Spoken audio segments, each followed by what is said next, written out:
Okay, let's unpack this.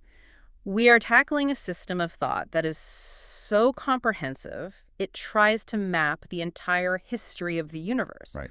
From the Big Bang all the way to, the individual human psyche, and it frames it as one single continuous journey. A single story of consciousness emerging.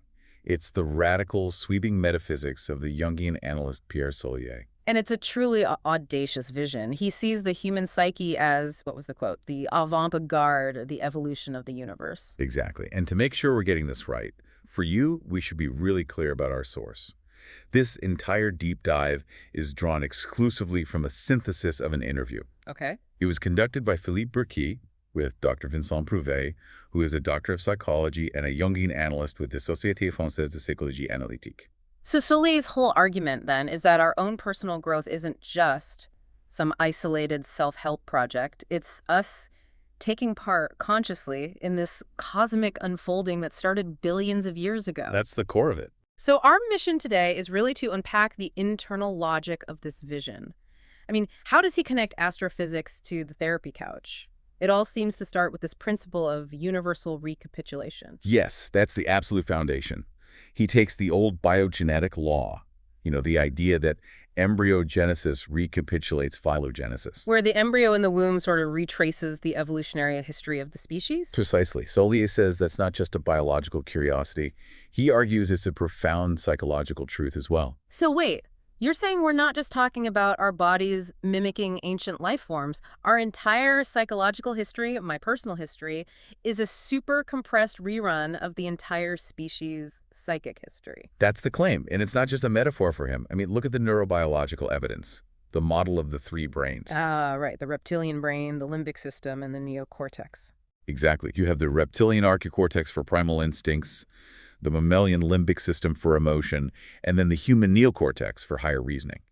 It's like a literal physical sedimentation of our evolutionary past right there in our skulls. That does make the internal logic pretty compelling, but the timescales here are just staggering. Solié splits the species evolution, he calls it Phylogenesis, into two huge eras. He does.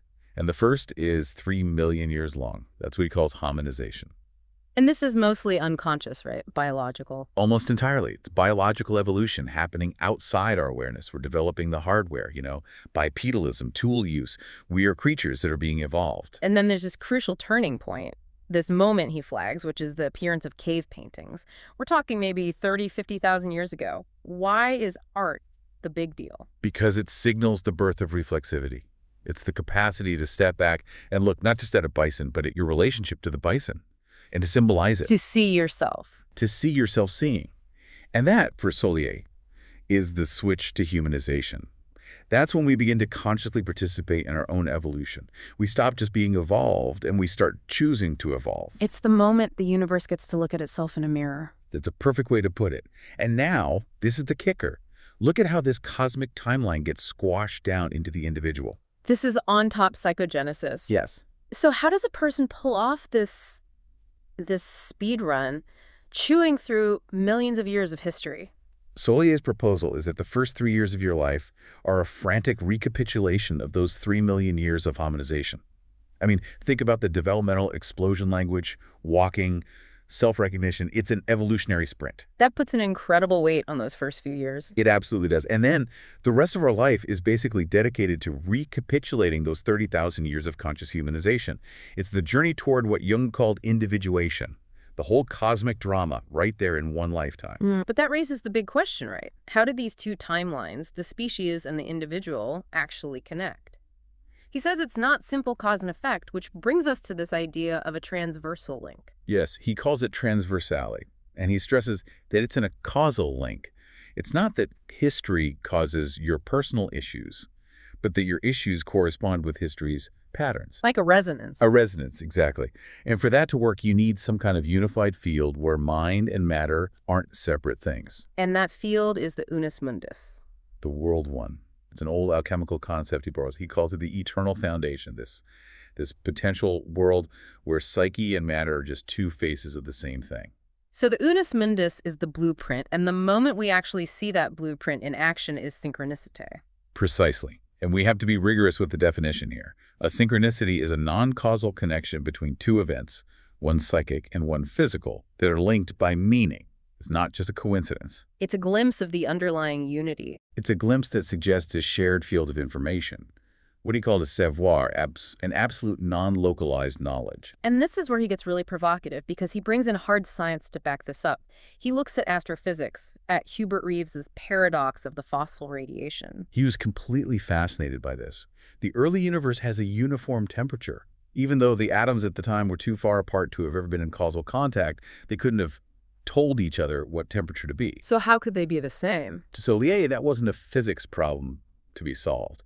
It was proof that this organizing information, this absolute knowledge, is just everywhere, instantaneously, in soi. Okay, but as a listener, I have to ask, is he just borrowing a cool metaphor from physics here, or does he genuinely believe the psyche operates according to these kinds of universal laws? He genuinely believes it.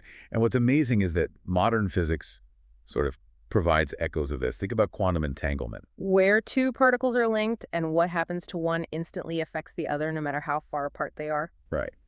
It suggests a fundamental interconnectedness. Or David Bohm's implicate order, this idea of a deeper, hidden reality that gives rise to our world.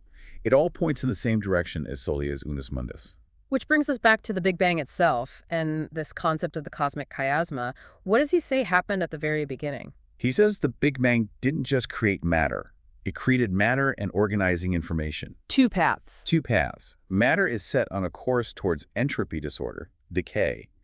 But when DNA and life emerge, that's the great crossing point, the chiasma. And at that crossing, the information field, it goes the other way. Exactly. That's psychic reality. The information begins its path of negentropic actualization. It starts creating more and more order, complexity, life, and eventually consciousness. It works against the decay of matter. So if the cosmos is mapped onto the psyche and the psyche is built on these deep universal patterns or archetypes, how does this work in a therapy session? This is where mythanalyze comes in. Mythanalyse is his clinical method. Yeah. It's about using universal myths to structure a patient's psychological chaos. When a patient's experience feels just completely incomprehensible, the myth acts like a canal for that psychic energy. It gives it a story. A shape. A narrative, a direction. It's like giving both the analyst and the patient a map of the territory they're in. And he seemed to focus on the myths of the great Mother Isis, Demeter, Tiamat. Why those myths in particular? Because he saw them as the fundamental stories of psychogenesis, the birth of the soul. But the crucial distinction here is separating the personal mother, your actual mom, from the grand mère, the archetypal inconscient matricial, the matrix of all origins. That distinction feels absolutely key to not just falling into a standard Freudian reading. It is. Following Jung, Solié sees a return to this deep unconscious matrix, not as a dangerous regression, but as tapping into a living, regenerative force. It's where the archetypes are, the very structures the psyche needs to heal itself. And within these old myths, you always find the theme of sacrifice, often tied to some really archaic violence. How does he translate that for a modern person? The logic is timeless. To get something new, something higher, an old part of you has to be given up. It has to die. The necessary transformation. Yes, and clinically, this can be incredibly painful. You see patients having dreams of their own funeral, for example. That's the death of the ancien moi, the old self, to let a personality nouvelle be born. You see it all the time, a deep depression or a life crisis right before a kind of rebirth. Exactly. Solié's most famous example of this involved a patient called Laure. She was suffering from this pathological grief and was unconsciously reenacting her mother's burial. What was Solié's approach? He moved past the personal story.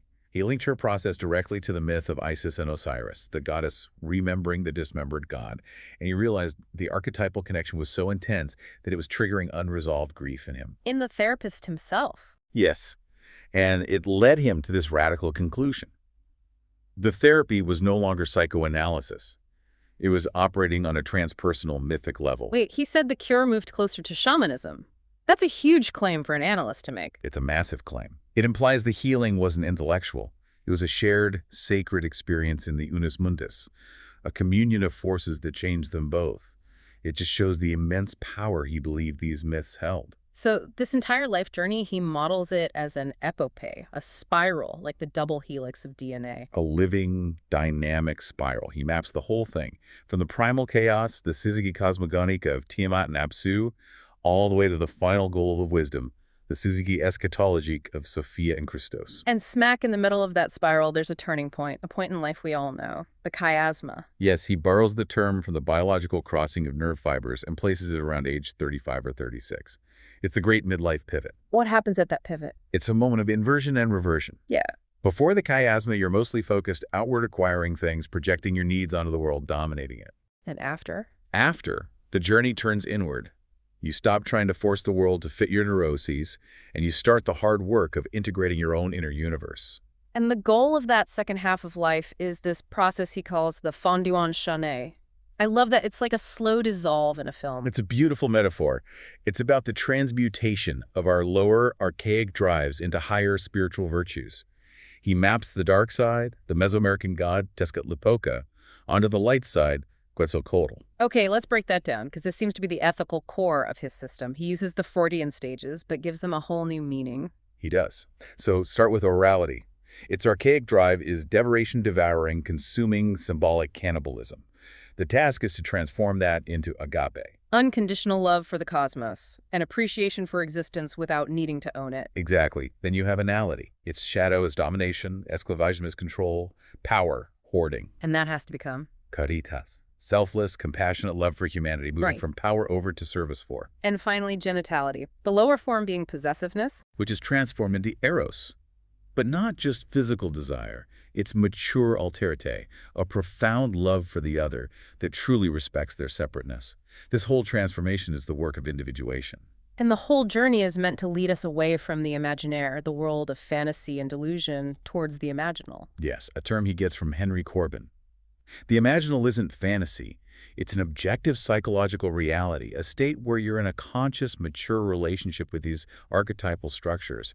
You're accessing real, subtle truth. Now for what might be his most audacious hypothesis, the one that brings it right back to biology, the biofiction. This is a wild one. He hypothesized that a truly deep psychic transformation, what he called a cure initiatique, has to be so profound that it must touch the ADN. It has to affect the body, the soma, at a fundamental level. Which at the time must have sounded like pure mysticism. Absolutely. But think about today. The idea has found this stunning echo in epigenetics. Right, where we know that lived experiences, like trauma or healing, can literally change how our genes are expressed. Exactly. Solié is basically providing a theoretical framework for how the psyche talks to the body, decades before the science was there to prove it. And the culmination of this entire journey is becoming the sujet de psychoid, the subject of the psychoid. It is the final unification. The psychoid is a Jungian concept for that zone where psyche and matter are undifferentiated. Solié's ultimate metaphor for this state was the Mobius strip. The surface that only has one side. Correct. If you trace its surface, you end up back where you started without ever crossing an edge. It's a perfect symbol for that final state where subject and object, inner and outer reality, just join. There's no distinction. You become the living nexus of the Unus Mundus. If you take this whole system seriously, it's not just a map for therapy anymore. It becomes an ethical imperative for how we live today. Absolutely. Solié saw our biggest modern crisis, the Anthropocene and the exploitation of the planet, as a collective psychological symptom. Of what? The defilement of the anal pulsion, forced domination. It's the global shadow of that untransmuted drive to control. The ultimate control issue projected onto the entire planet. Yes. Our failure to transform that drive into caritas, into love for humanity and the world, is what's destroying us. For Solié, the survival of humanity literally depends on our conscious evolution beyond these archaic stages. That is a staggering conclusion to reach. So the real takeaway here is that Solié gives us this powerful integrated map where our personal growth isn't a selfish act. It's our essential conscious role in the ongoing evolution of the entire cosmos. His work really provides a lumiere invisible, an invisible light, for our time. It's a reminder that true knowledge isn't just intellectual nous, science, but also relational and felt. Eidos, or love mystique. Real evolution requires both, the conjunction of opposites. And to leave you with a thought that really captures Solié's entire vision of the Unus Mundus, remember the total fundamental interconnectedness of it all. As the poet James Thompson once said, "On ne touche pas une fleur sans déranger une étoile." You can't touch a flower without troubling a star. Something to think about until our next deep dive.